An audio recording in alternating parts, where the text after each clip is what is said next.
Alright, we're going to make a video about feeding animals today, and it's going to start off in a different location, doing something that I don't have to do every day, but that I have to do every once in a while, and that is get some hay and some straw. So we're at my grandpa's place. I store any straw and hay that won't fit in my barn here, and the hay that I've been feeding, this hay here, actually come from the neighbors who are my cousins. And this was some horse hay that wasn't suitable horse hay that they gave me, and this is the last 20 bales of it. And then that's the straw over there that you guys seen me bale up last summer, and we're going to take 10 bales of that and the last 20 of this, because I'm out of hay at the house. I'm not out of hay, but since this is like a poor quality, I've been feeding 2 of these bales and 1 of my better quality bales. So yeah, let's get the truck loaded up.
Try doing that.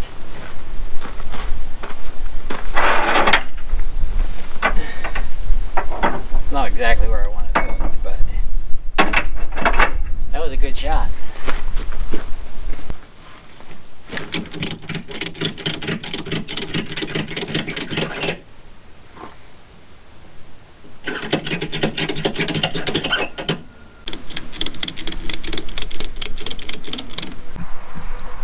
Alright, we made it back to the farm, and we don't have a lot of time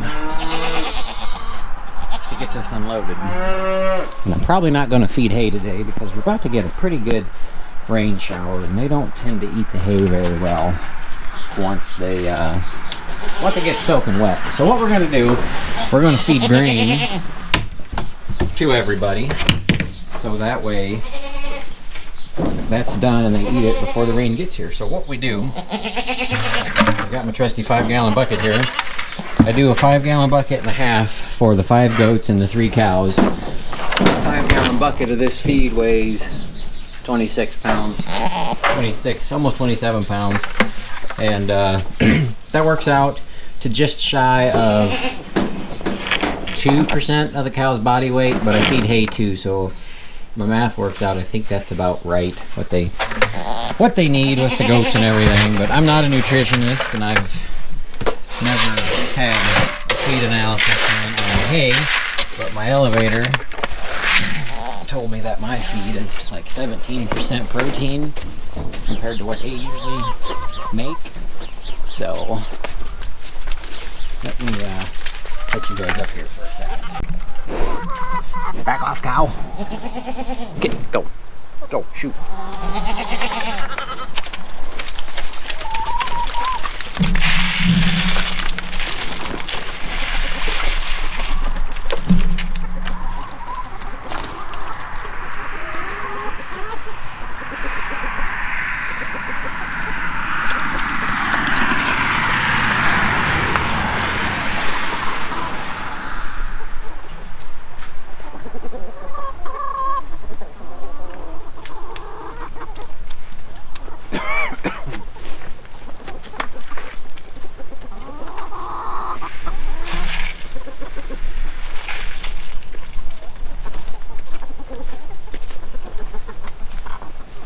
Now, when I would give them hay, it would be 2 of the bales that we picked up, plus one of my bales would go in there. But like I said, it's getting ready to rain pretty good, and I don't want to waste the hay.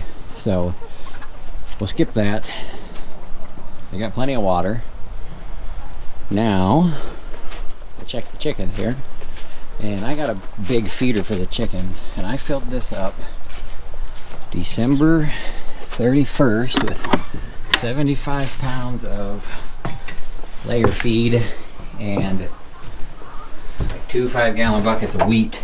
And they're just about out. And today is January 18th. So that lasts a good long while. But I'll probably end up throwing some wheat in there next day or two, but they run around and they eat with the cows. Drop out of the feeder 1 egg. I am collecting a little bit early. Doing a little experiment. I put hay in 6 of the 8 boxes to see if they would lay in the hay versus the more coarse straw, and so far 1 egg in the straw box, which is the box they usually lay in. So that's the chickens taken care of. They had water. The only other thing left to do is feed the dog. Okay, the dog's fed. So now all I got to do is unload the hay, and I've been putting hay in here just because I'm low on storage space. So what I've been doing, let's turn the lights on. So this is my 3rd cut hay, and I am extremely proud of this hay. Look at how green it is. It's grassy, it's fluffy, it's not wet. This is the best hay I've ever made, and I hate the fact that I gotta feed it because I just want to stare at it. It smells so good. This is first cutting hay. It's still green and it's good first cutting hay, but I don't want to put that lower quality. It might be better quality, I don't know. It just don't look very good. It's like pretty much pure alfalfa. This is a orchard grass, timothy, a little bit of alfalfa and clover mix, and it's fresher and looks better. So I'm going to assume it's better quality, but I don't want to block this stuff in, and so I feed a bale of this to 2 bales of that. That lasts them 2 days. If I just put 2 bales in, it only lasts a day, because the other day I only had 1 of those bales from out there, and I put 1 of these bales in, and these bales weigh like 2 of those other bales because I pack my bales tight. So, but that only lasts them a day. If I feed just 2 of the other bales, that only lasts a day. I'm gonna put some straw down, but I will feed them 1 bale of hay here real quick, because I do have 1 bale on here that's not very good. It's probably gonna break when I move it, but I gotta get the straw thrown in here and get that hay off of there. So let's get at it.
There's all that hay off. Now this stuff, like I said, it's not good horse hay, but it's good cow hay.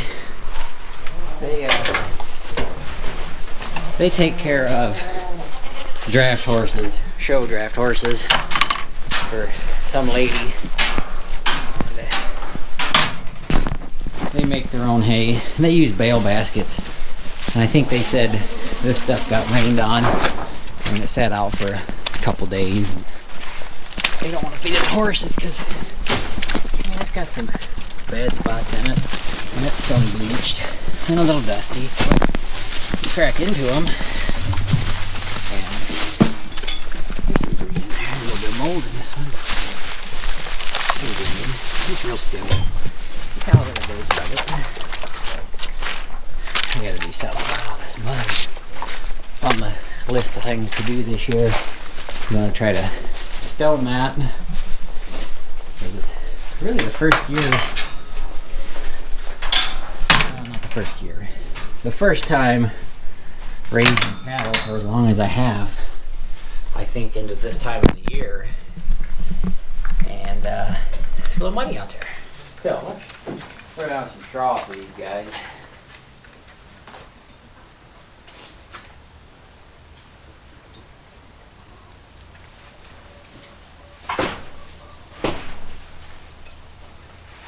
I just chuck it in there and them and the chickens do their thing and spread it out.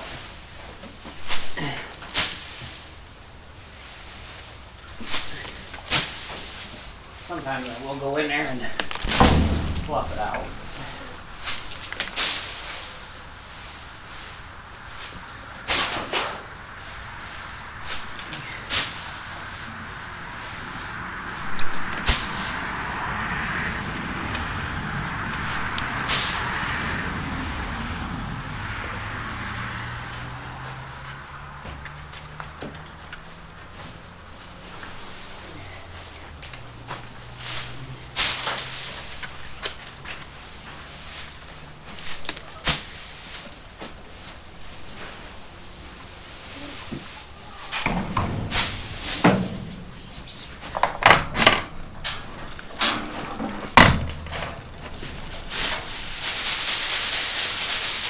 I have a straw blower, chopper, but it's a pain to move around, to start, to do everything, so I don't use it anymore.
Okay, let's talk about the animals for a little bit, because I feel like I haven't done videos.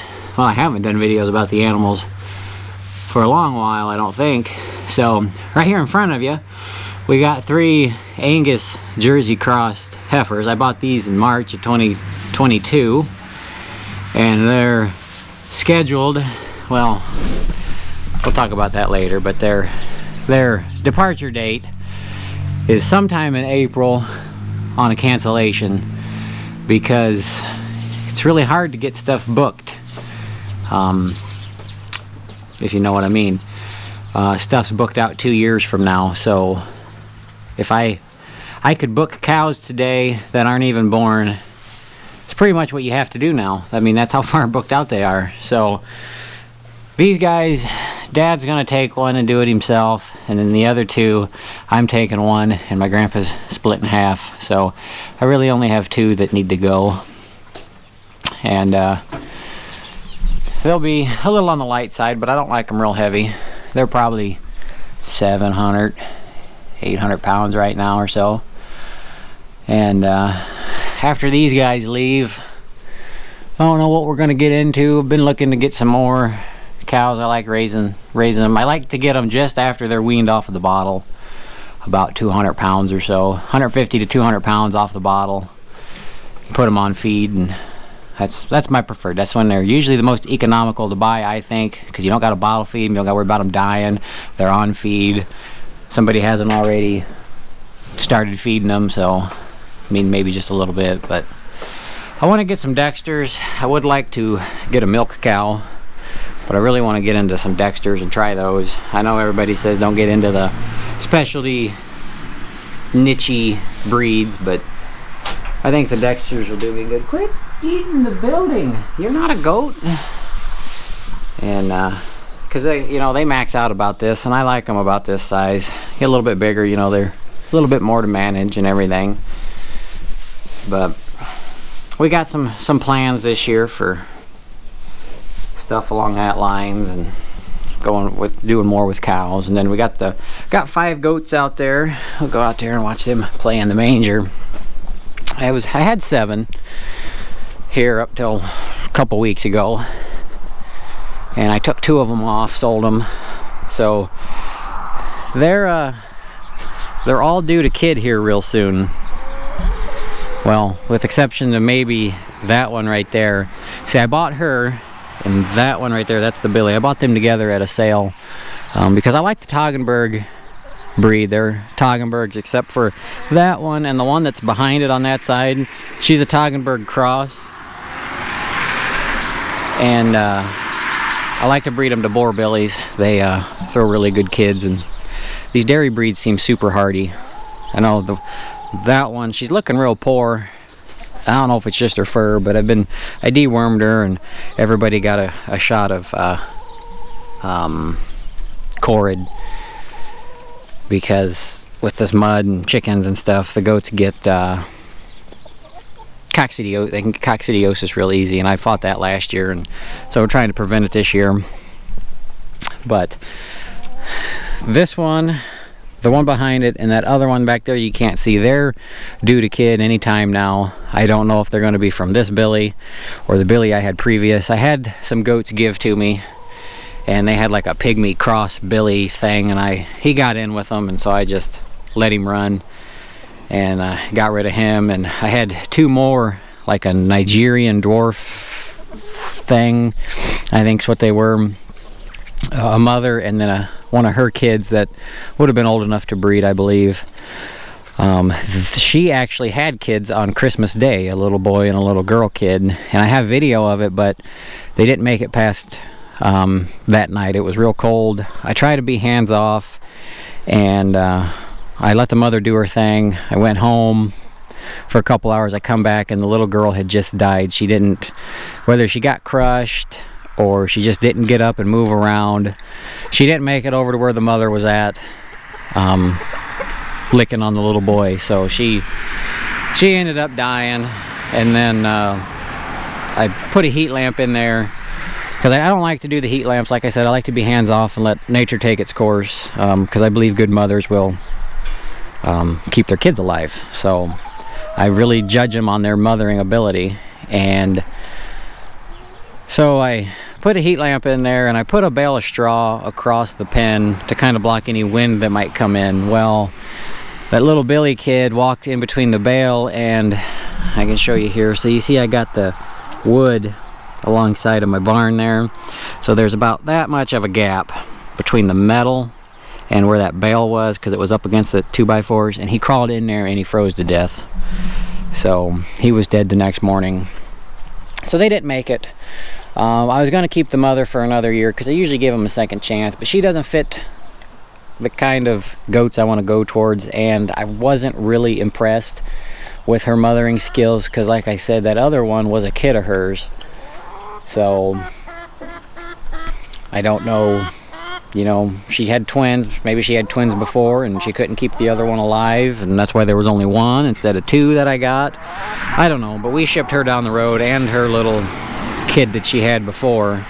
So, because like I said, they don't fit my program, and I'd really like to get rid of this one up front. She is the daughter of that long-haired one, I believe. So I had two goats, and they were drastically different, and then they both got to where they were like identical, and one of them died. I think it might have been the older one. I don't know. If it was the older one that died, she was the kid of the older one, and this one, her kids died last year, or she aborted them. So she might be her mother, she might not be. I don't know. And I think that the two Toggenburgs that I have and the other one, I think they've come from the same farm somewhere down the line. I know the Billy and the littler Toggenburg did. I could register those if I wanted to hunt down all the paperwork. And when I bought the older one that I have and the one that died before, I think they come from the same farm because they sold together. But Casey likes milking the goats, so when they have the kids, she'll get to milking them, and I don't know if we'll get too much more into the goats. Kind of burn out on goats. I'm enjoying the cows. I want to actually get some sheep. There's a little bit different of a direction I want to go, and sheep would work better because goats can be kind of hard to contain, and what I need is something that's not hard to contain. And I'll talk about that in a different video, but yeah, that's what we got going on. You guys might be catching some lightning in the distance. We got severe storm coming. It's January 18th, I think I said. It's the 19th. I think I said the 18th earlier. And we got a severe thunderstorm coming. I wish it would either quit raining and dry up or freeze, because this mud's ridiculous. I usually keep the pasture closed for the winter, but I got it open so that way they can get somewhere dry so they don't get hoof rot for now. But when it does kind of dry up a little bit, I'll get the excavator in here and scrape all this up. I've already done it once this year, and there's everything I got off of it. It doesn't help. The rain runs off the front of this building because the roof metal runs this way. It's slanted this way, and there's a natural swale right here. Years ago when I had this in a hayfield, I'd come up here and I would turn with the drag trying to level it off, and I ended up digging a hole. So, but it's dry up there, up where the hole would be, and it's wet here, you know, where they want to eat. That, I gotta make me a new feeder too. Somebody stepped on the feeder and broke it. But anyways, I got a few things I need to wrap up here before the storm hits. But there's feeding the animals. I know it's not much. Usually takes me about 15 minutes if I don't have to do a whole heck of a lot. Max like 45 minutes if I have to give everything hay, everything water, and everything feed. But the chickens I feed like once a month, so they're pretty low maintenance, because they come out here and scratch in the poo and eat everything that the cows don't eat. So yeah, anyways, I'll catch you guys on the next one.